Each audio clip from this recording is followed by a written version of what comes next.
Acting Parliamentary Commissioner Lovato Duncanson is insisting that tomorrow's election day voting process will be safer and more efficient than it was at last week's advance poll.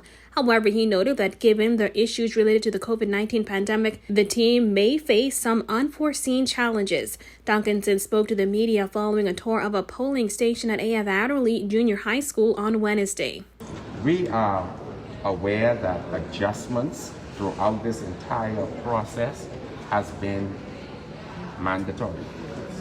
We find ourselves as a nation and certainly as a global community where circumstances beyond our control dictate that we make adjustments. The team that you see standing around, every effort is going into ensuring that the process is as safe, as smooth as it can be. He says there have been many tough lessons learned as the Parliamentary Registration Department prepared to uphold the election during a global pandemic. This process has taught us that there is the need to remain flexible. We find ourselves operating during a time where there may be individuals who are scheduled to be a part of the process, but because of circumstances beyond their control, they may not be able to be a part of the process. Over this process, we have made adjustments, we have put in place replacements, and the intent is to ensure that, God willing, on tomorrow, there will be a general election in accordance with the Parliamentary Elections Act.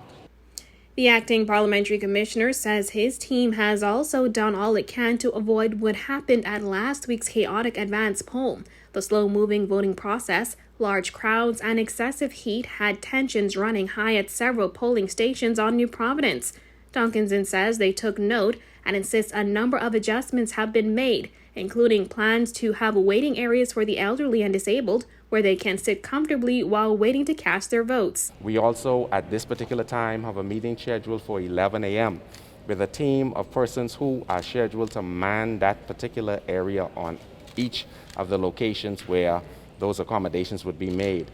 Those persons will be responsible once 65 years and over present themselves, or persons who are disabled, to escort them to a covered area such as this. There are some schools that have a pavilion such as this, others that may not. We intend to erect the tents so that those individuals can be seated and escorted to a particular polling place. We also intend to make adjustments as it relates to signage. We got feedback about the inadequate signage that would have taken place on advance poll day. We intend to provide the signage that clearly indicates the constituency, the polling divisions that are located within those constituencies. Reporting for Guardian News Network, I'm Jasmine Brown.